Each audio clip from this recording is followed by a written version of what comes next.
introduce ourselves. Hi everybody, how you doing? Hi. I'm Bruce, this is my wife Mel, and we're Brooklyn Italians talking about movies. This is our first video, so bear with us. I'm sure we'll get our video link sooner or later. And we watched a movie last night. I really wasn't too thrilled about it. That was a good movie. That was alright. What we're going to do is, this channel is going to be about us watching movies, classics, old movies, new movies, you know, movies that we like, movies that we think everybody will like or dislike or whatever. And we'll be watching some movies that Mel will like and I don't like, and some movies I like and she don't like. So what we're going to do is we're going to basically watch the movie and then we'll do the video for you and we'll tell you what we think about it. You can, you know, take it from there. Go watch the movie or not watch it, depending on who you like better, me or her. I don't have to do with anything. No, I mean, if you like the movie better or I like it better. The movie we watched last night was called Strangers on a Train. Okay, the movie was an Alfred Hitchcock movie from the 1940s. And I'm sorry, I got to look at the iPad here and get the names of the actors and actresses. I can't remember, you know, offhand. So I hope you like my custom bifocals here. The star's name was well, actually, it was two stars in the movie. The main character's name is an actor called Farley Granger. He was a pretty good actor. He was the main actor, and it was really a duo starring role because there was two people involved in this, you know, throughout the whole movie, and they interacted with each other throughout the whole movie. So it was really two stars. Two main stars. The other star was Robert Walker. You wouldn't recognize him, like they're not. I mean, you might recognize him from some. Robert Walker looks a little familiar. If you watch old movies, you would recognize them. Yeah, but he looked. I mean, the guy, the Farley Granger, the main character, I really didn't recognize him at all. I never saw him in anything else. I saw him. I can't remember what, but I've seen him before. Yeah, but the guy Robert Walker, you can recognize his face. Like when you see him, you say, "Oh yeah, I saw that guy." What was he in? But wasn't Alfred Hitchcock's daughter or granddaughter? Yeah, she played a part in it. We'll get to that. We'll get just to tell her. them it's an Alfred Hitchcock classic, actually. Yeah, it's an Alfred Hitchcock classic. It, you know, the movie was actually put out by Warner Brothers, and it was written by a woman called Patricia Highsmith. The book was written by Patricia Highsmith. It was taken. The movie was taken from her book. Let me just tell you who the other stars are, and you know, I'll shoot their pictures up, you know, during the video, so I you don't can see think you have to list all the stars. Well, no, not all of them, but the main characters at least. The love interest of the main character was an actress called Ruth Roman. Actually, one of the main characters, the girl that played this Ruth Roman's daughter, was Pat Hitchcock, and she was the actual real life daughter of Alfred Hitchcock. And there was a couple other main actors and actresses in it that you would recognize from old movies, from real old movies. You know, actually the woman that played. People are not going to really know all these people. Maybe we should tell them more about the story. Yeah, but and then if they're interested and they see but you want to let them know who's in a movie. I mean, you know what I mean? You can't recognize the movie without recognizing the actors and actresses. Anyway, instead of getting all in depth into who's in it and who's what and who's that, she's right. Let's talk about the movie. Okay. Well, first of all, these glasses. This is an Alfred Hitchcock movie that I didn't even know was an Alfred Hitchcock movie. The ones we're familiar with are The Birds, Psycho, Rear Window. This was an Alfred Hitchcock movie that, unless you watch it, you may not even know about it. You may not even know. Well, I never knew about it. I never heard about it. Right. You didn't even want to watch it, and then you liked it when you watched it, right? Well, I'll tell you what. Tell them why. Tell them what drew you to this movie to begin with. I was clicking around, and I turned to the channel Turner Classic, which I love. I love Turner Classic movies. So I put the movie on, I'm watching it, and I'm saying, this movie, it sounds familiar. So then I realized the movie Throw Mama from a Train, movie we love, comedy with Billy Crystal and Danny DeVito, we watched numerous times. And It's hysterical. Very funny movie. Yeah. And then I realized this is like a serious version of this. So then I realized that was taken from the Alfred Hitchcock movie. Right, to Throw Mama from the Train was actually a derivative. It was derived from this movie here. Both movies excellent, total opposite. One is serious, one's a comedy. Recommend both movies. Actually, in Draw Mama from the Train, they have a reference To the Alfred Hitchcock to the movie. Alfred Hitchcock movie, yeah. And we actually didn't realize that until last night when we were watching the movie. I said, hey, you know what? I said, I think in Draw Mama from the Train, Billy Crystal's character mentioned something about. He does. He mentions it. He does. Yeah, mentioned something about strangers on the train. So actually, it was a version. It was a comedic version of Draw Mama. Yeah, all right. A comedic version of The Alfred Strangers Hitchcock. on a Train, right? Right. Now he didn't want to watch it because She asked me 100 times. Well, let me just explain. Yeah, but I just want to tell her. She asked me 100 times, well, you want to watch this movie? It's a good movie. It's a good movie. It's going to be on tonight. It's a good movie. I said, I don't want to watch that because I saw 2 seconds of it. You know, when she had it on, I saw 2 seconds of it, and actually, the character that plays the bad guy in this movie, he actually annoyed me as soon as I saw Well, him. they want him to be annoyed. I understand that, but I don't want to be annoyed for an hour and 45 minutes Well, watching you have to give it more than 3 seconds. Well, whatever. Anyway, I said, I'm not watching that movie, forget about it. So she said, all right, well, forget it, we won't watch it, I'll watch it on my own or whatever, and that's what she did. And she kept bugging me, let's watch it, let's watch it. So I said, okay, when we decided to do this channel, I said to her, let's watch this movie, Strangers on a Train, because I know I'm not going to like it and you're going to like it, and it'll give us And a what debate happened? back and forth. Well, I told you. yeah, I mean, I wasn't in Was love. I right? Yeah, you were liked right. it. You were kind of right. I wasn't in love with the movie. Kinda right. It was, You you're liked always it. kind of right. Yeah. I wasn't in love with the movie. I mean, it was all right. It was better than I expected it to be. And Well, what happened is once you see the comedy, you're saying, oh, how could there be a serious version of this? That's why you didn't really want to watch no, it. I didn't want to watch it because the guy, the main character to me was wimpy, he was weird, he was creepy. You're supposed to be Yeah, I creepy. understand that, but that's not my type of movie. I mean, Now, I we like. don't want to give away the whole story, right? Do we want to give away Yeah, the give away the start one. Don't give away the ending. Well, we don't want to do a spoiler alert. No, you give away. Don't give away the ending or what happens at the end, but you got to tell them the premise of the story. All right. So you want me to tell it or you want to tell it? Well, it don't matter. You start, and if I want to interrupt you, I'll interrupt you. Well, there's 2 main characters. 2 strangers just accidentally meet on the train. One is crazy, right? And the other one is... Yeah, but you don't know he's crazy right off the bat. Right, He just right. looks a little creepy, weird, like weird right off the So bat. the other character has no idea that there's something wrong with him. He just befriends him. They become friends and they talk on the train. Yeah, he befriends him. I mean, that's like if you're sitting on a train and you're minding your business reading a newspaper and some creepy guy comes up to you and Oh, starts, no. and second of all, he was a close talker, the guy was right here. He's still going, The reason he started talking to him is because the other star is famous. He's a tennis player. So that's how well, he that makes broke the conversation. ice. But I'll tell you the truth, which they didn't pan out in the story, they didn't refer to it at all. But I got the impression that he set that up. The crazy guy knew he was going to be, because he had his whole background. He just met the guy, he knew his I whole gotcha, background. I gotcha, And he's yeah. talking to him about his fiance and this Right, and that and his right. wife and a divorce. Anyway, But the main plot is this man, this crazy man that we don't know is crazy yet, he hates his father and he wants to get rid of his father. So now he knows this famous person that's been in the paper, he's a tennis player, whose life is all over the newspaper, and knows that he's having problems with his estranged wife or ex-wife. They're not he divorced was yet. getting divorced. He that's was all. getting divorced. So he knew that he hated Yeah, his so wife. right off the bat, that's not a red flag. This guy, the tennis guy, Well, let me the main finish. character of the movie was he wasn't a professional tennis player. He was a tennis player, like a college tennis player, like an amateur, but he played in tournaments. But and he was stuff. in the papers Yeah, he because was he was famous. close with the Senate and Right. the Senate store. There's a lot involved, but the basic story is this man wants to get rid of his father. He in the worst way.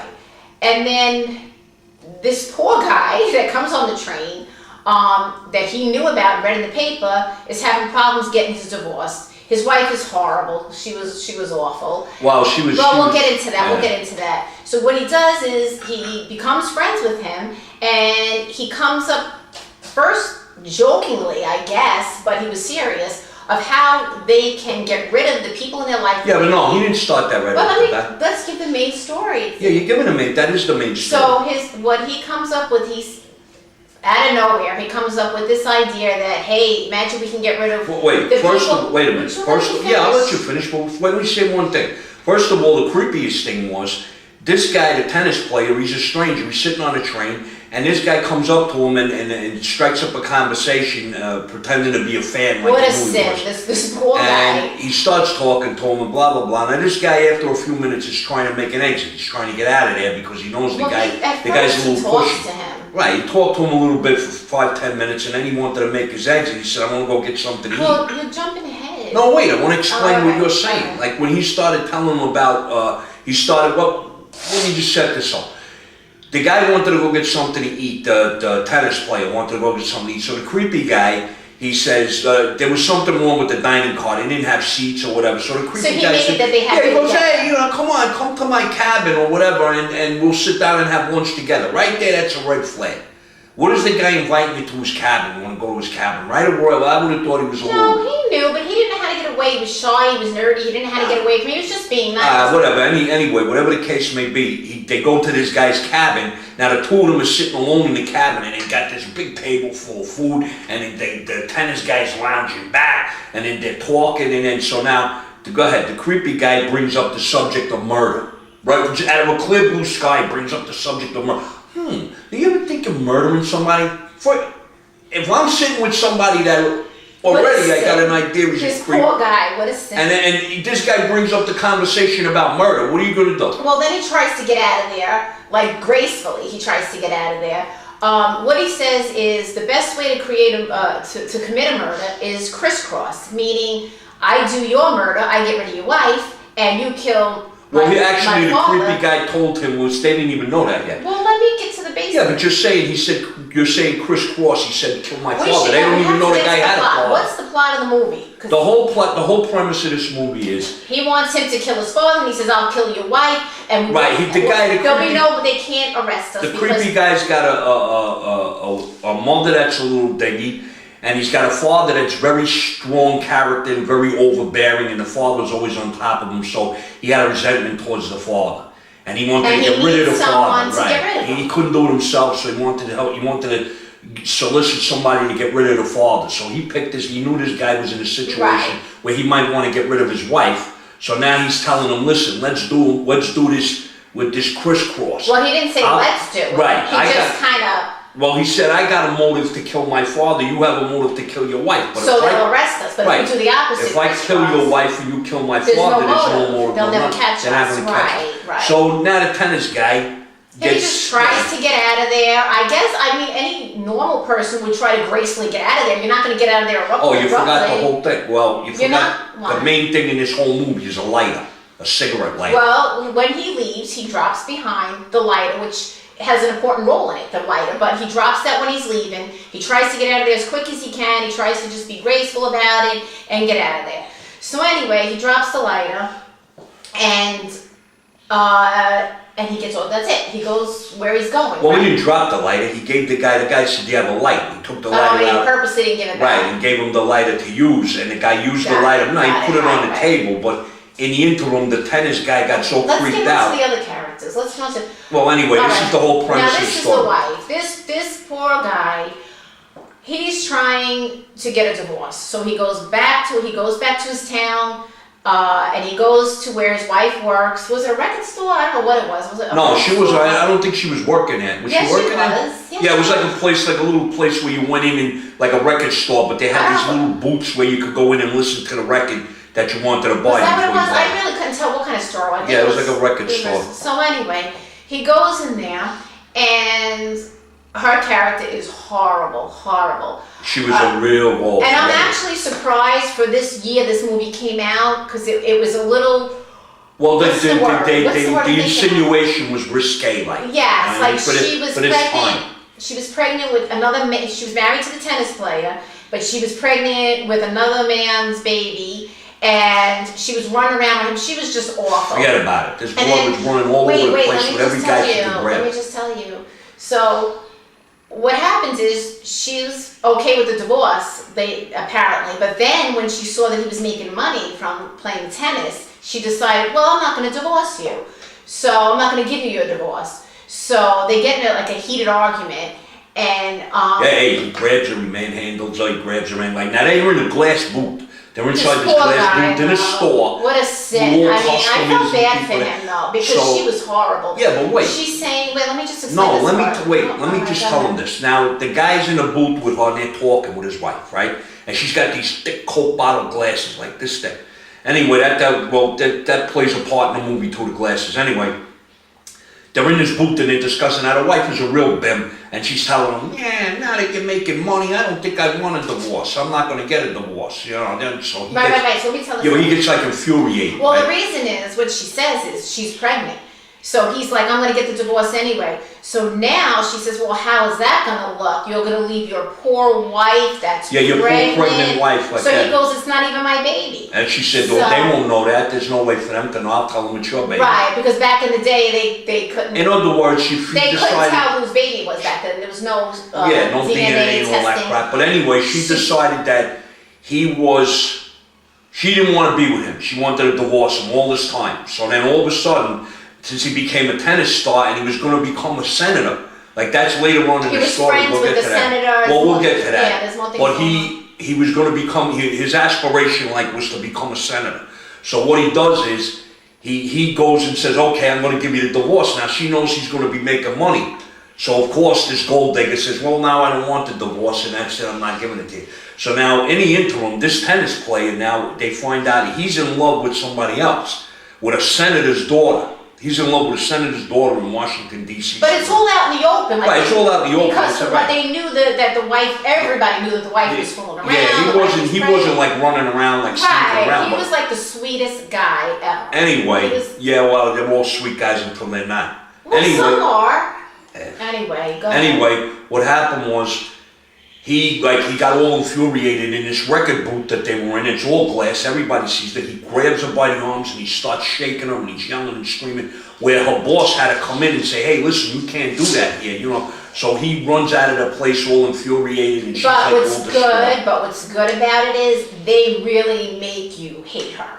They really make you not like her, just the way she's talking to him, and she goes, well, does she know what type of person? No, but it wasn't like, okay, two people arguing or fighting, like, you know, how many times you see couples argue? It wasn't like, oh, he grabs her, how can you, like, you wanted to kill her. You wanted to, I mean, she was just horrible. Yeah, she was bad. She was going to do anything she can to get his money, and she was really bad. And I'm surprised for back in the day, usually, I mean, I'm sure of a woman like that, but the way she was portrayed for that time was ahead of itself, I think. So anyway, now you got the characters. She's horrible. This poor guy doesn't know what to do. He can't get the divorce.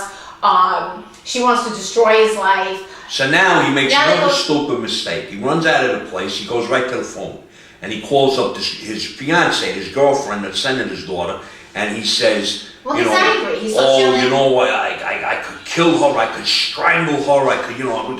So the girlfriend says, you know, take it easy, you know, it'll work out, we'll make sure. But when you think about it, how many people say that in a rage? Oh, I can kill you. I must tell you that every day. I know. So, I mean, if anybody ever heard us, I mean, people argue and they yell, I'll kill you, or whatever. Well, whatever.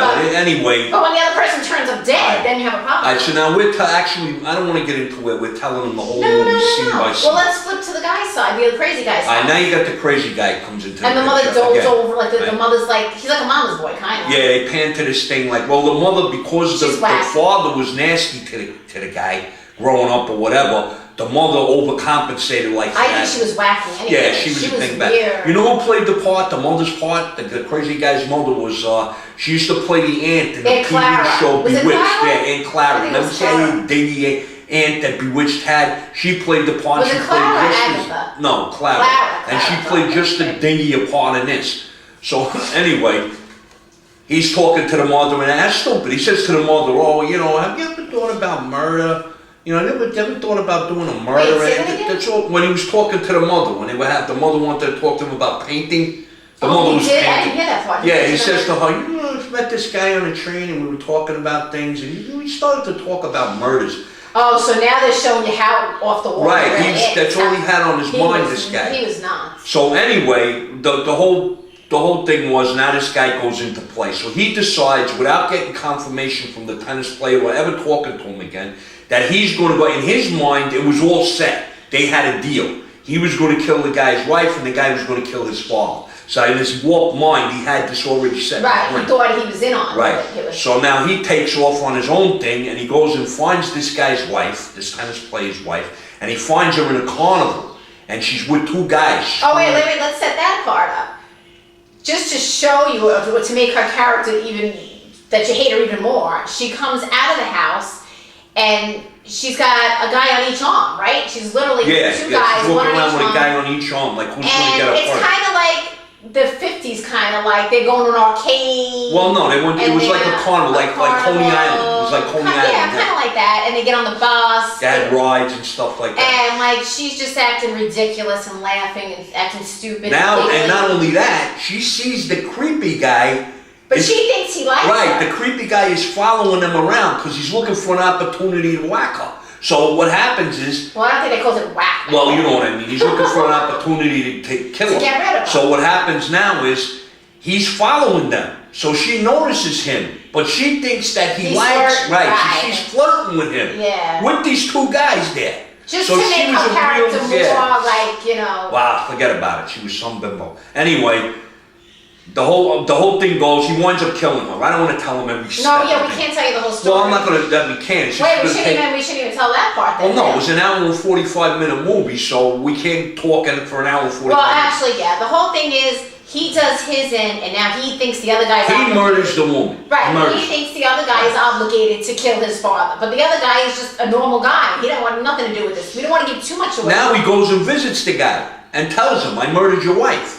So now the guy says, why have you murdered my wife? It gets all tangled, and it gets like in a web and tangled, and we don't want to tell him the whole story. Nah. I really highly recommend this. The reason I changed my opinion about the movie when I watched it is because, first of all, it was written well. Not only that, Alfred Hitchcock knows how to direct a thriller. I mean, he really drags you into it. If you think about it, it's kind of like that noir. What do you say? That noir? Film noir. Like we've been watching that. We've been brushing up on our Turner Classic. Those are like mystery dark movies. Right. So noir probably the way we understand it is it's always like a crime drama or a murder mystery, but it's filmed in black and white, and it's always filmed certain camera angles and some of them are suspenseful and creepy. I mean, like movies today, everything has to be like violent, bloody. It doesn't have to be. These noir movies were creepy, just psychological creepy. Yeah. Well, anyway, you had this movie. This movie, because it was a Hitchcock movie,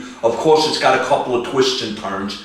And the love interest between the tennis player and the senator's daughter is a nice thing. You know what I mean? And Alfred Hitchcock's actual real life daughter played his girlfriend's little sister. But she was smart, this kid. She was a little nerdy, but the funny part, they made her look exactly like the guy's wife. She had these thick glasses, and she had the same type of round face, blonde.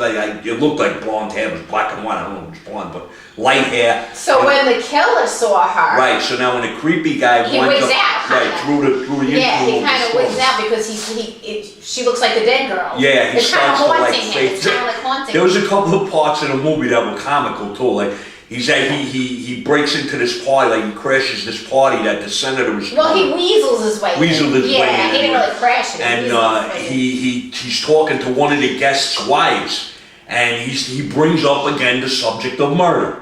Right, so now they think he's funny and he's charming, so they're laughing and giggling. It's an older woman, like maybe early 60s, like that. And he says, "Well, I just want to show you," like, and he says, "I'm going to put my hands around your neck." He says, "When I nod my head," he said, "you try to scream." So, because they were talking about, he was telling her, the main thing is you got to be quiet so nobody knows what you're doing. And he figured, I'm going to show her that if you squeeze a certain amount, you can't scream. So he puts his hands around her neck and he starts to squeeze. And then he sees the guy's fiance's sister with the glasses in the corner looking at him.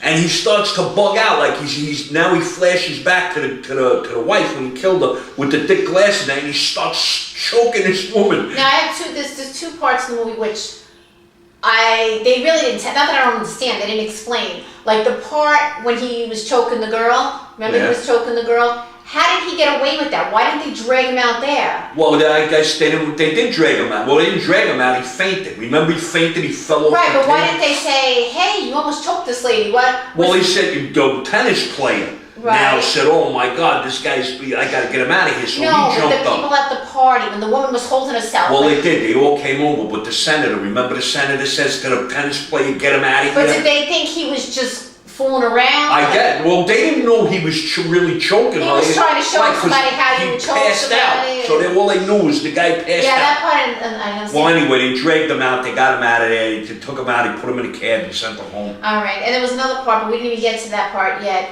Special effects are great at the end of the movie for a 19. What year was this movie? I think it was 1940. All right, 40s, 50s, whatever it was. The special effects, the last half hour special effects, have you biting your nails. Literally, right? Yeah. I mean, the last half hour. 1951. All right, 1951. Now you have to remember, it's not like today, the movies. I mean, the special effects, I'm not going to give it away. There's a scene the last half hour, you're biting your nails, you're nervous. There was a few things with the kid, I'm not going to say. You're not biting your nails. I was. I mean, it's a good thriller, but you're not, The guy was crawling. Don't tell them that. Well, whatever the case may be, the last half hour, you watch it, you let us know what you think. I thought it was very, very suspenseful. No, it was good. That's typical Alfred Hitchcock. And he brings you right to that, like, you know. The only thing I didn't understand was, of course, the good guy that he becomes a suspect when his wife is murdered by the crazy guy. He's the main suspect. Well, he was a suspect the whole time. Right, he was a suspect the whole time. But what I didn't understand was how come the two guys, not that it would matter, but how come the two guys that brought her to the amusement park weren't, where were they? Why weren't Right, they suspects? right. They said, well, they they found her disappeared. this. No, they said they let them go because they just found her. What do you mean they just found her? They were with her. Wouldn't they be suspects too? But, you know, all in all, I say And another great. thing, they put this guy, the tennis player. Now, when they suspected him, he became a suspect in the wife's murder, what they did was they put like a tail on him. They had a cop following him around, but the cop was like his best buddy. They were hanging out together. No, but that was pretty good because it showed you that he didn't want it like so rigid, like the cop is mean, this is like he wanted it, like it could be the cop believed him and the cop really didn't want to be following him. He couldn't be friends with the cop. Yeah, but the cop was suspicious then at the end. At the end he was suspicious because that guy kept coming around. The guy Bruno. Actually, that was the guy's name. The bad guy's name was Bruno. Yeah, and what was the good guy? He had a tie guy's name? A tie bar that said Bruno. But that plays an important role. That name, you have to remember that. Yeah. The tie clip with his name on it, and the other guy was. I don't know how his name was Bruno. Name? This guy was by no means Italian. What was the other guy's? His name was Italian too, but he looked Italian. What was Guy. Guy. Yeah, that's an Italian name. Yeah, I know a couple of guys.